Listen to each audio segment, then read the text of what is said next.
다음은 이제 이 책의 마지막이죠. 투자하기 전에 반드시 해야 할 8가지 질문입니다. 다음은 이제 마지막이죠. 투자하기 전에 반드시 해야 할 8가지 질문입니다. 이제 거르는 틀을 만드는 장이에요. 주식 투자의 기준, 기업을 선정하는데 기준을 만드는 장이니까 한번 방영님은 이렇게 틀을 만드셨구나 참고하시고요. 주식 투자 기준을 만드시면 좋을 것 같아요. 첫 번째는 업종의 전망이 밝은가입니다. 이렇다는 말은 이 투자하는 기업이 어떤 업종에 종사하고 있는지, 업종에서 사업을 하고 있는지를 명확히 알아야겠죠. 이제 각 증권사의 홈페이지에는 분야별 애널리스트가 쓴 업종에 대한 보고서가 있다. 거래하는 증권사가 아니라 포털 사이트 등을 이용하면 여러 전문가의 다양한 견해를 볼 수 있다. 결국에 이제 보고서를 보라고 하시는데요. 애널리스트가 쓴. 근데 애널리스트 보고서에는 종목에 대한 보고서도 있고요. 산업에 대한 보고서도 있습니다. 제가 주로 이용하는 사이트를 한번 공유 드릴게요. 네이버나 이런 사이트에서요. 환경 컨센서스라고 치시면 나오거든요. 여기 환경 컨센서스에 들어가시면 여기 전체 리포트가 있어요. 여기서 이제 기간을 설정하실 수 있고요. 뭐 넉넉 잡아 3년으로 설정을 해보시고요. 그리고 여기 산업에 대한 리포트도 쭉 있고 기업에 대한 리포트도 쭉 있어요. 그래서 여러분이 뭐 기업 어떤 뭐 삼성전자나 이런 회사를 보면 기업으로 바꾸고 삼성전자라고 검색하시면 삼성전자에 대한 리포트가 많이 나오고요. 그리고 산업이 궁금하시면 이 산업 태그를 해서 보시면 될 것 같아요. 예를 들어 현대중공업 새로운 곳을 열다라고 했을 때 이렇게 뜨는 게 볼 수 있습니다. 보고서를 보는 방법을 공유드렸고요. 그리고 뉴스도 계속 보시라는 거예요. 해당 업종에 대한 뉴스도 빼놓을 수 없다. 그런 산업이 전망이 좋은지 전망이 밝지 않은지 판단하기 위해서 보고서뿐만 아니라 뉴스도 같이 보면서 계속 데이터를 쌓으시는 거죠. 시스템이 잘 돼 있으므로 요령껏 검색어를 입력하면 꽤 긴 시간 동안에 업종의 흐름도 읽을 수 있다. 뭐 요즘 뭐 네이버 카페에도 가치 투자자들의 어떤 카페도 있고 이런 분들이 블로그에도 되게 많이 하시는데 되게 인사이트 좋으신 분들이 막 정리해서 올려놓으신 글도 있어요. 물론 다 100% 믿는 건 아니지만 그래도 하나의 판단 근거가 될 수는 있겠죠. 그리고 두 번째는 사업 모델이 심플한가요? 이 사업 모델이 심플한가는 결국 두 가지인데 사업 아이템과 지분 구조예요. 예를 들어 뭐 어플리케이션 개발 업체에 데이터 센터를 제공하고 있는데 클라우딩 컴퓨터도 하고 뭐 대여 사업도 하고 뭐 부동산 사업도 하고 뭐 이렇게 되게 여러 개면 결국에 명확하지 않다는 거예요. 되게 불안하니까 사업의 영역을 확장하는 거 아니겠어요? 그래서 사업 아이템이 심플해야 돼요. 그리고 지분 구조도 심플해야 돼요. 되게 막 자회사가 많이 엮여 있는 회사라면 조금 피하시는 것 같아요. 이 박영욱님은. 그리고 세 번째는 재무 구조인데요. 재무 구조가 안정적이고 심플한가? 여기서는 좀 내용이 있어가지고 공유 드릴게요. 재무제표에서 적정 수준의 부채가 수년 동안 유지되고 있고 매출이 매년 증가하고 있다면 일단은 좋은 신호라고 볼 수 있다. 적정 수준의 부채라는 건 기준이 좀 많은데 일단 뭐 자산 자체가 자본 더하기 부채잖아요. 이 자본 대비해서 부채가 좀 일단 적어야겠죠. 그래야 적정 수준이라고 하는데 이 기준은 뭐 투자자들마다 기준이 달라서 아마 본인만의 어떤 투자 기준 비율을 맞추시면 좋을 것 같아요. 그리고 매년 매출액도 증가해야겠죠. 뭐 영업이익, 당기순이익도 마찬가지예요. 매년 증가하면 아주 좋다고 볼 수 있죠. 따라서 적정 수준을 알려면 동일 업종 내의 다른 기업과도 비교해 봐야 된다. 예를 들어 뭐 시멘트 회사예요. 근데 시멘트 회사 뭐 쌍용 CN이, 한일 시멘트 뭐 있죠. 그 업종 그 회사들을 비교하면서 이 기업이 좋은지 안 좋은지도 같이 판별하는 거죠. 뭐 자산 대비에 돈을 똑같이 버는데 더 벌거나 뭐 그런 거. 그래서 일반적으로 부채의 증가, 재고의 자산 증에 재고 자산은 이제 남는 자산이죠. 재고 자산의 증가 등이 있다면 자세히 봐야 된다.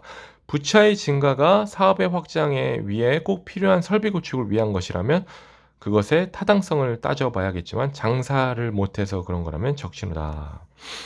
이제 실제로 매출액이 안 나고 당기순이익이 안 나는 상태에서 부채를 내서 조금 회사를 존속하게끔 한다면 위험한 상황인 거죠.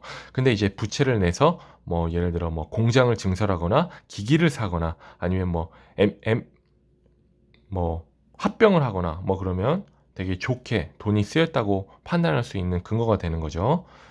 그래도 이게 근데 또 바로 좋다는 게 아니라 또 이렇게 투자한 다음에 이제 실적이 나야 좋다고 명확히 판단이 되는 거죠.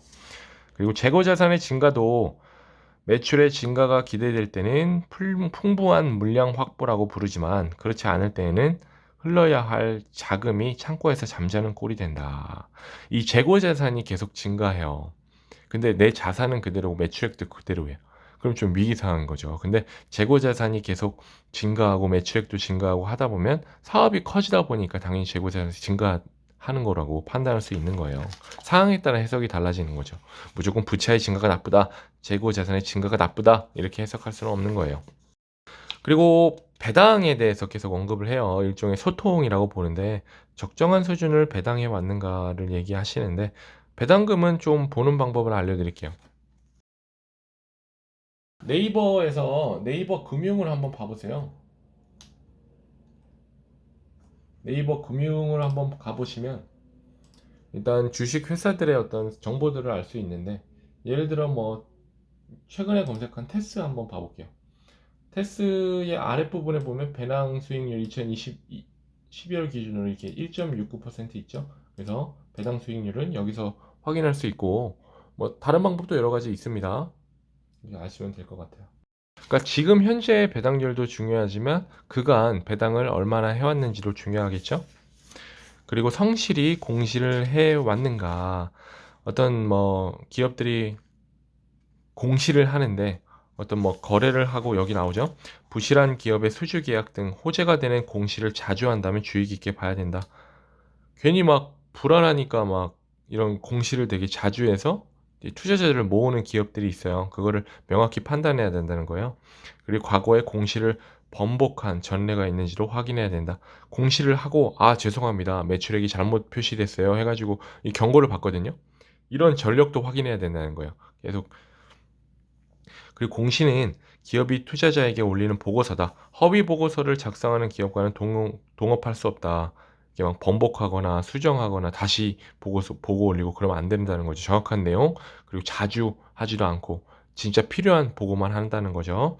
그리고 올빼미 공시를 하는 기업도 동업자로 불합격이다. 올빼미 공시는 이제 장이 다 끝난 다음에 뭐 밤에 공시를 하는 건데 그것도 역시 마찬가지죠. 이런 공시를 하면 주가가 지금 열려 있는 장에 공시를 해서 투자자들이 명확히 알고 판단하고 투자를 할 수 있도록 바로 투자를 할 수 있도록 해야죠. 그리고 다섯 번째로 이제 업종 내에 경쟁력이 있는가요? 그 시장 점유율이라고 하죠. 그러면은 이 점유율을 보는 방법을 제가 한번 알려드릴게요. 점유율을 보는 방법은 제가 주로 쓰는 방법이 다트 아까 공시하는 사이트를 들어가요. 여기 금융정보 여기 금융감독 전자 공시 시스템에 들어가면 공시를 볼 수가 있어요. 공시를 볼 수가 있는데 여기에서 정기 공시를 선택을 하시고 예를 들어 뭐 삼성전자 한번 써볼까요?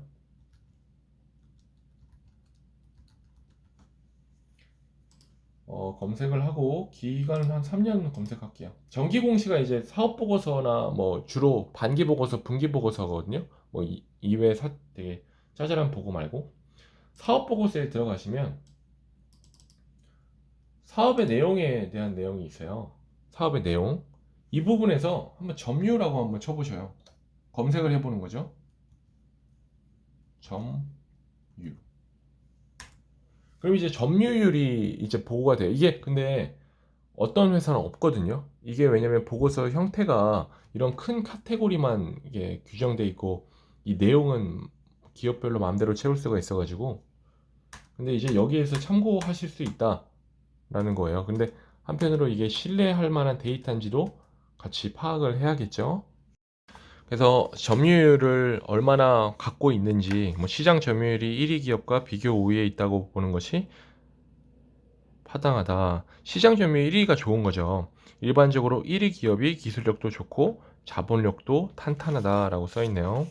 그리고 경영자는 누구인가라고도 판단해요. 경영자는 이제 회사 경영자인데 요즘 세상이 너무 좋아지다 보니까 경영자분이 이름만 나와도 이름만 써도 뭐 신문 기사 그리고 인터뷰 영상들이 나오거든요.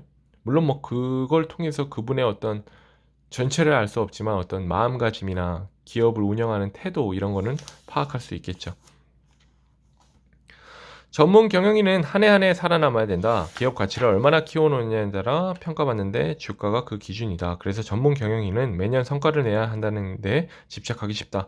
단기적 성과에 치중하는 것이다. 기업의 장기적인 미래를 보면 특별히 좋다고 할 수 없다. 반면 오너는 자기 회사니까 장기적 관점에서 투자하는 장점이 있다. 이런 부분 있으니까 기업 경영인으로서 한번 판단하시고요. 이제 마지막으로 이제 그럼에도 저평가가 되어 있냐가 판단 기준이에요.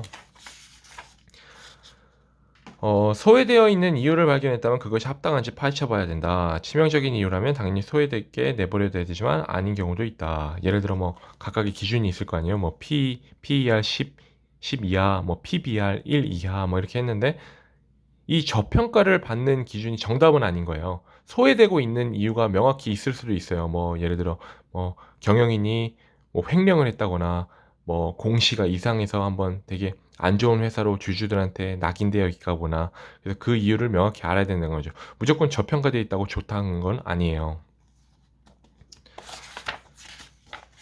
기회는 남들이 보지 못하는 것을 보고 남들이 하지 못하는 것을 할 때 가질 수 있다. 소외업종, 소외기업에서 미래의 기회를 발견하고 남들이 기다리지 못할 때 기다리는 사람은 주식시장에서 기회를 가질 수 있다. 라고 써 있네요.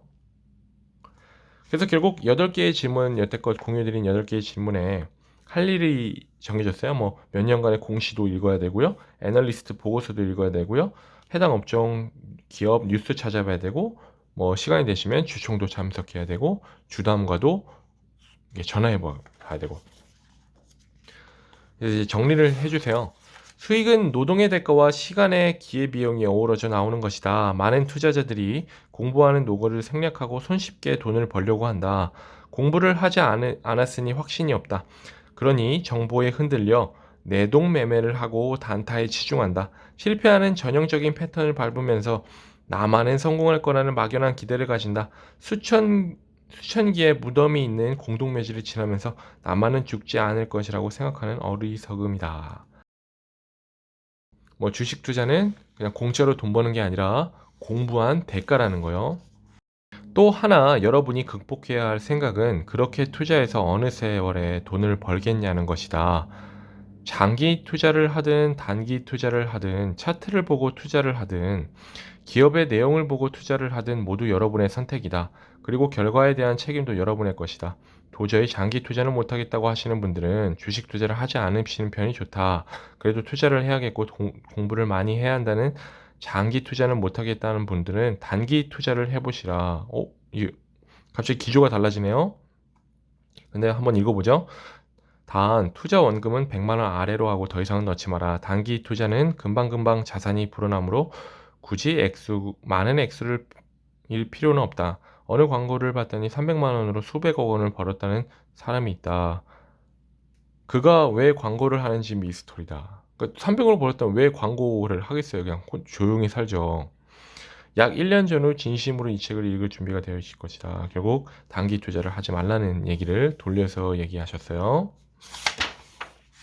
그리고 이 책의 마지막 정리하는 문단으로 제가 이제 에필로그에 글 하나를 읽어드릴 텐데요. 여태껏 이 책을 읽으면서 인사이트를 공유 드렸는데 이 문단에 정리가 되어 있다고 보시면 될 것 같아요.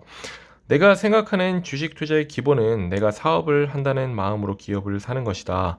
주주로서 대리 경영을 통해 그 사업을 하겠다는 마음과 자세가 필요하다. 동업한다는 얘기인 거죠. 이것이 농심 투자라고 부른다.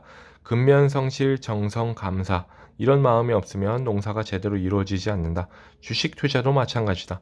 투자할 기업을 정성을 다해 고르고 성실을 한 마음으로 살펴보고 분석하고 기업과 늘 소통하면서 충분한 시간을 두고 지켜보며 사업이나 경영에 도움이 되는 아이디어가 있으면 알려주면서 동행하는 것이다. 직접 경영자와 소통도 하나 봐요. 그리고 때가 되었을 때 갈무리하고 그 수확에 대해 감사하는 마음을 가지는 것이 농심 투자의 핵심이고 내가 주식 농부가 된 사연이다. 주식 투자는 기본적으로 가치 분석을 통한 장기 투자다. 세상에는 기적과도 같은 일이 일어나고 이기도 하고 상식으로는 도저히 이해할 수 없는 일이 일어난다.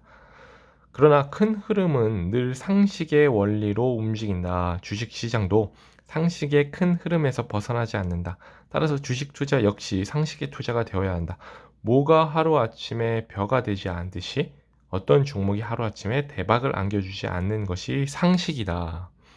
좋은 벽지를 골라 정성을 다해 키우고 수확하고 결실에 감사하는 마음을 가지는 것이 농부의 상식이다. 이제 작가님들도 이 책에서 제가 인사이트를 했는데 되게 좋은 책이에요. 이제 꼭 농부처럼 농사 짓듯이 주식 투자를 하시면서 본인만의 어떤 투자 철학을 계속 생성하시면 좋겠습니다. 다음에도 좋은 책으로 인사드리겠습니다. 감사합니다.